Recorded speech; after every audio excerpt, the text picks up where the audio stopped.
மத்திய கிழக்கு மோதல் காரணமாக அதிகரித்து வரும் எரிபொருள் விலை அழுத்தங்களுக்கு மத்தியில் டீசல் வாகனங்களுக்கான சாலை வரி விகிதங்களை குறைப்பதற்கான சாத்தியக்கூறுகளை ஆராயுமாறு பிரதமர் டதஸ்ரீ அன்வார் இப்ராஹிம் போக்குவரத்து அமைச்சிடம் தெரிவித்துள்ளார். போக்குவரத்து அமைச்சர் அந்தோனி லோக்குடன் இவ்விவகாரம் குறித்து விவாதிக்கப்பட்டதாக அன்வார் கூறினார். தற்போது டீசல் விலைகளை குறைக்க தம்மால் இயலாது என்றும், ஆனால் சாலை வரியில் மாற்றங்களை செய்வது குறித்து பரிசீலிக்கலாம் என்றும் இன்று பத்து காவான் மைதானத்தில் நடைபெற்ற சாலை போக்குவரத்து துறையின் 80வது ஆண்டு விழா கொண்டாட்டத்தில் அவர் இதனை தெரிவித்தார்.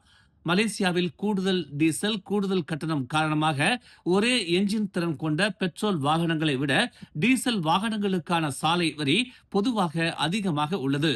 நாட்டில் சுமார் 18 லட்சம் டீசல் வாகனங்கள் இருப்பதாக மதிப்பிடப்பட்டுள்ளதை கருத்தில் கொண்டு இந்த வரி குறைப்பு முன்மொழியப்பட்டுள்ளதாக அன்வார் தெரிவித்தார். மொத்த வாகனங்களின் எண்ணிக்கையுடன் ஒப்பிடும் போது இது ஒப்பீட்டளவில் சிறியதாக இருந்தாலும் அண்மைய எரிபொருள் விலை உயர்வுகளால் இந்த பிரிவில் உள்ள பயனர்கள் இன்னும் பாதிக்கப்பட்டுள்ளனர் என்று அன்வார் தெரிவித்தார். மலேசிய லஞ்ச ஊழல் தடுப்பு ஆணையத்தின் அடுத்த தலைமை ஆணையராக உயர்நீதிமன்ற முன்னாள் நீதிபதி அப்துல் ஹலீம் அமான் தேர்வு செய்யப்பட்டுள்ளதாக தெரிவிக்கப்பட்டுள்ளது. மார்ச் 2020 முதலில் நியமிக்கப்பட்டதிலிருந்து 3 முறை ஓராண்டு கால நீட்டிப்புகளை பெற்ற பிறகு மே 12ஆம் தேதி பதவிக்காலம் முடிவடையும் அசாம்பாக்கிக்கு பிறகு இவர் இந்த பதவியை பெறுகிறார். 69 வயதான ஹலீம் 2005 நீதித்துறை ஆணையராக நியமிக்கப்பட்டதிலிருந்து தொடங்கி தமர்லோ மற்றும் குவாந்தான் ஆகிய இடங்களில் பணியாற்றி 20 ஆண்டுகளுக்கும் மேலான நீதித்துறை அனுபவத்தை கொண்டுள்ளார். 2007ஆம் ஆண்டில் அவர் உயர்நீதிமன்றத்திற்கு பதவி உயர்வு பெற்று 2023 ஓய்வு பெறுவதற்கு முன்பு பினாங்கு, ஜொகூர்பாரு மற்றும் ஷாலாம் ஆகிய இடங்களில் பணியாற்றினார். இந்த நியமனத்திற்கான பரிந்துரையை பிரதமர் டதஸ்ரீ அன்வார் இப்ராஹிம் நேற்று மாட்சிமை தங்கிய மாமன்னர் சுல்தான் இப்ராஹிமிடம் சமர்ப்பித்ததாகவும், அவர் இந்த நியமனத்திற்கு ஒப்புதல் அளித்துள்ளதாகவும் அரசாங்கத்தின் தலைமைச் செயலாளர் ஷம்சுல் அஸ்ரி அபுபக்கார் ஒரு அறிக்கையில் தெரிவித்துள்ளார். 2009ஆம் ஆண்டு MACC சட்டத்தின் துணை பிரிவு 5(1) கீழ் செய்யப்பட்ட ஹலீமின் இந்த நியமனம் மே 13ஆம் தேதி நடைமுறைக்கு வரும் என்று அவர் கூறினார். மாநிலத்தில் அனுமதியின்றி இயங்கி வரும் 688 இந்து கோயில்கள் மற்றும் வழிபாட்டு தலங்களை ஸ்லாங்கூர் அரசு அடையாளம் கண்டுள்ளதாக ஆட்சிக்குழு உறுப்பினர் வி பப்பா ராயுடு தெரிவித்துள்ளார். அரசு நிலத்தில் அனுமதியின்றி 433 கோயில்களும், தனியாருக்கு சொந்தமான நிலத்தில் 255 கோயில்களும் கட்டப்பட்டுள்ளதாக அவர் கூறினார். ஸ்லாங்கூரில் உள்ள 9 மாவட்ட நில அலுவலகங்களில் மேற்கொள்ளப்பட்ட ஆய்வுகளில் மாநிலத்தில் சட்டப்பூர்வமாக கட்டப்பட்ட 285 இந்து கோயில்கள் மற்றும் வழிபாட்டு தலங்கள் இருப்பது தெரிய வந்துள்ளதாகவும் அவர் சுட்டிக்காட்டினார். கிள்ளானில் இன்று பிற்பகல் திடீர் கனமழை பெய்தது. இடியுடன் கூடிய இந்த கனமழை நெடுநேரம் நீடித்தது. முன்னதாக மலேசிய வானிலை ஆய்வு மையமான மெட் மலேசியா இடியுடன் கூடிய கனமழை எச்சரிக்கையை இன்று விடுத்திருந்தது குறிப்பிடத்தக்கது. 6 மாநிலங்கள் மற்றும் கூட்டரசு பிரதேசங்களில் இன்று மாலை 4 மணி வரை பலத்த மழை மற்றும் பலத்த காற்று வீசக்கூடும் என்று தெரிவித்திருந்தது.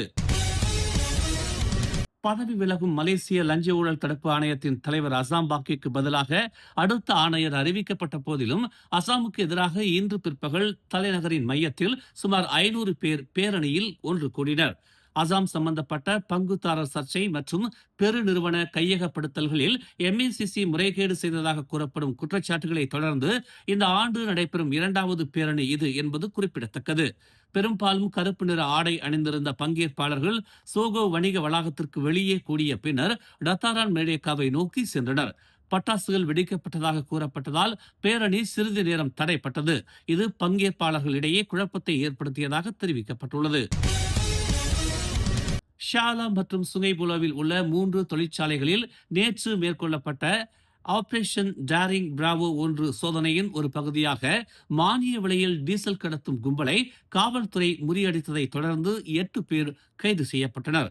பொக்கிட்டமான் உள் பாதுகாப்பு மற்றும் பொது ஒழுங்குத்துறையின் வனவிலங்கு குற்றப்பிரிவு தளபதி ஜாக்கி அசார் பிற்பகல் 3:50 மணிக்கு மேற்கொள்ளப்பட்ட சோதனையின் போது 6,45,632 ரிங்கிட் மதிப்புள்ள 1,24,950 லிட்டர் மானிய டீசல் பறிமுதல் செய்யப்பட்டதாக தெரிவித்துள்ளார். கைது செய்யப்பட்டவர்களில் 6 மலேசியர்களும் 2 வெளிநாட்டினரும் அடங்குவர் என்றும், அவர்களின் வயது 27 முதல் 56 வரை இருக்கும் என்றும் அவர் கூறினார். இச்சோதனைகளின் விளைவாக 2 டேங்கர் லாரிகள், 10 கொள்கலன்கள், குழாய்களுடன் கூடிய 6 பம்ப் இயந்திரங்கள் மற்றும் 12 ஸ்கிட் டேங்கிகள் பறிமுதல் செய்யப்பட்டன. பறிமுதல் செய்யப்பட்ட பொருட்களின் மொத்த மதிப்பு 18,27,712 ரிங்கிட் என்று அவர் கூறினார். மலாக்காவில் ஒரு கார் ஓட்டுநரை நோக்கி ஆத்திரமூட்டும் வகையில் நடந்து கொள்வது மற்றும் அநாகரிகமான சைகை செய்வது போன்ற காட்சிகள் அடங்கிய காணொளி பரவலாக பகிரப்பட்டதை தொடர்ந்து சம்பந்தப்பட்ட வாடகை பேருந்து ஓட்டுநர் விளக்கம் அளிக்க முன்வர வேண்டும் என்று காவல்துறை வலியுறுத்தியுள்ளது. முகநூலில் அந்த காணொளி வைரலானதை அடுத்து அது குறித்து அதிகாரிகளுக்கு தகவல் தெரிவிக்கப்பட்டதாக மலாக்கா தெங்காங் காவல்துறை தலைவர் கிறிஸ்டோபர் பாட்டிட் தெரிவித்தார். 61 வயதான கார் ஓட்டுநர் நேற்று காவல் நிலையத்தில் புகார் அளித்ததாக அவர் கூறினார். பிளாசா மக்கோத்தாவில் இருந்து கோத்தா லக்ஷ்மணா நோக்கி பயணித்துக் கொண்டிருந்த பாதிக்கப்பட்டவர் ஒரு தனியார் மருத்துவமனைக்கு அருகிலுள்ள வளைவில் வாடகை பேருந்தால் பக்கவாட்டில் மோதப்பட்டார் என்றும் இதனால் அவர் போக்குவரத்து கூம்பில் மோதவிருந்ததாகவும் முதற்கட்ட விசாரணையில் தெரிய வந்ததாக அவர் வெளியிட்ட ஒரு அறிக்கையில் தெரிவித்துள்ளார். யூ-டர்ன் செய்த பிறகு அந்த பேருந்து பாதிக்கப்பட்டவரின் காரை முந்திச் சென்று சையத் அப்துல் அசீஸ் பாலத்தில் அதன் மீது மோத முயன்றதாக கூறப்படுகிறது. இதன் விளைவாக அந்த வாகனம் ஒரு சுவரில் மோதவிருந்தது. கோத்தா லக்ஷ்மணா பகுதியில் சாலையோரத்தில் பேருந்து நிற்கும் வரை பாதிக்கப்பட்டவர் அதை பின்தொடர்ந்ததாகவும் அப்போது அவரது மகன் பேருந்து ஓட்டுநரை பற்றிய தகவலை பெறுவதற்காக வெளியே இறங்கியதாகவும் கிறிஸ்டோபர் கூறினார். இருப்பினும் பேருந்து ஓட்டுநர் ஆக்ரோஷமாக நடந்து கொண்டு புகார்தாரரின் மகனை தாக்கி சண்டைக்கு தூண்ட முயன்றதாக கூறப்படுகிறது.